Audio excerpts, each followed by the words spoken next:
Coming up on News in Depth, Jamaican U.S. deportee and teen barber among 5 charged with teen mother of 4 murder. Standing up against crime, residents join forces in unity. And Rio Strip Club murder file sent to the DPP. News in Depth begins now. With tonight's edition of News in Depth, I'm Eva Wharton. Thanks for joining us.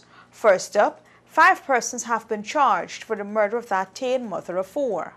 A Jamaican national, a Guyanese man deported from the United States, a barber and 2 women were today charged with the murder of Lilawati Mohammed, the teen mother of 4 who was shot and killed at point-blank range last week.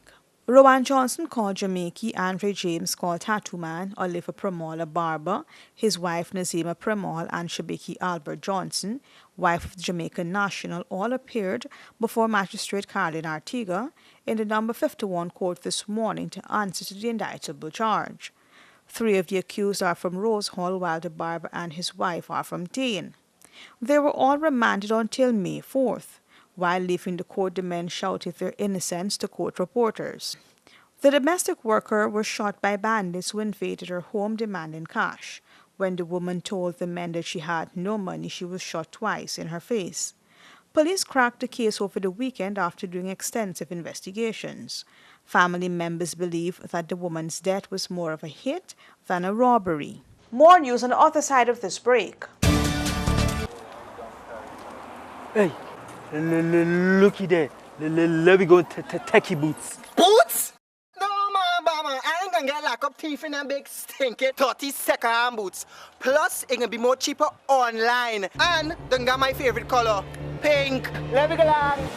Online shopping. Cheaper, faster, better. Passback.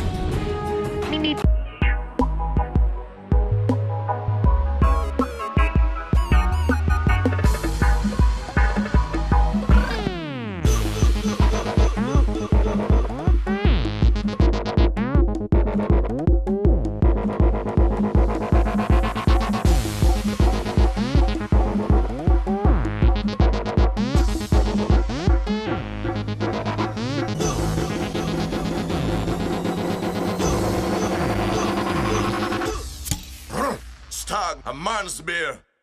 Welcome back. Taking a stand, quarantine residents staged a vigil against criminal elements taking over certain communities. Scores of persons turned up last night at a candlelight vigil at Rose Hall as residents joined forces to speak out against criminal activities that rocked the quarantine in recent days. The vigil was organized by family members and friends of slain businessman Daniel Jackdew. Jackdew was shot and killed last week during a robbery at Adventure. Residents were saying enough is enough as they marched through several streets in solidarity with other grieving families. The Rio Strip Club fatal shooting file is now with the DPP. The Rio nightclub murder file is with the Director of Public Prosecution for advice. This was after the police arrested another suspect in the shooting incident. Commander of A Division Clifton Higgins said the suspect was arrested a few days ago. The murder occurred a while ago, and we've been probing. We had one suspect in custody. He was released, and then he was subsequently arrested with a catch. We have another suspect in custody. I call him a suspect because the file is prepared and has gone to the DPP. He's to be arraigned for another charge, which I will disclose at a later stage. But the file in relation to Rio has gone to the DPP, and as soon as we get the fiat coming from the DPP in terms of instructing the way forward, we are going to have to release the members of the public. Back in September of last year, a 19-year-old Ryan Sargent called Harry from North Rheinfeldt was shot dead outside the club, while another man, Jeffrey Farrell, was seriously injured. There are reports that the men were involved in an altercation inside the club which escalated outside. Residents told reporters that they heard several gunshots during the wee hours of the morning. Morning. Hi, honey. Your family will love new Abbey butter spread.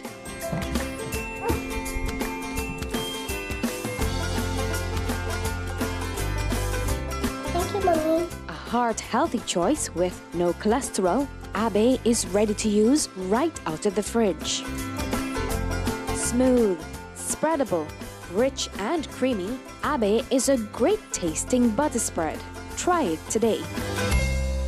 Nothing compares to the class and beauty of Beeson Windows and Doors. Engineered by professionals and built to last longer than the competition. Buy 10 windows and get one 24x16 bathroom window absolutely free. No tricks, no gimmicks, and no hidden fees. Prices starting from $13.5 VAT inclusive. So visit our showroom today at Lot 1228 New Eccles Industrial Site or BPAT's building on Regent Street and save big on UPVC or aluminum windows. To order now, call 622-4197 or 226-1292. Miners are important stakeholders in Guyana and their issues will be addressed, according to government's chief spokesman. Government's chief spokesman and Minister of State Joseph Harmon has given a clear indication that his government will meet with the aggrieved Guyana Gold and Diamond Miners Association. He stressed the need and importance of the mining sector to Guyana. The mining sector is crucial to the development of this country.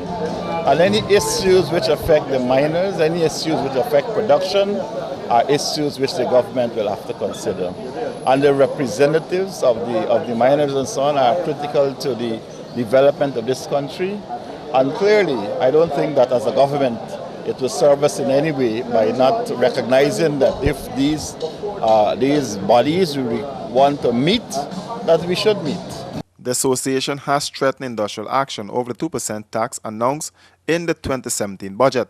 But the head of the Guyana Revenue Authority said the tax was there since the 80s. Harmon was questioned as to the reason for the government's delay in meeting the miners in the 2-week period given by the Guyana Gold and Diamond Miners Association. I wouldn't be able to say that, right? Because, it is a process. It goes through the Ministry of Natural Resources. Ministry of Natural Resources as the responsible ministry would engage, and then they would advise us to where we go from there. But certainly I want to say that it is not that we want to always be engaged with every sector of this society, and the mining sector is critical to our development, and we will not shun meeting with the miners. The miners are also concerned about the increase in tributous tax from 10 to 20%. But not all miners are on the same page with the Guyana Gold and Diamond Miners Association. Some small miners have signaled their intentions to comply with the tax measures. That's a wrap for this edition of News in Depth. Do join us again, same time tomorrow for another edition.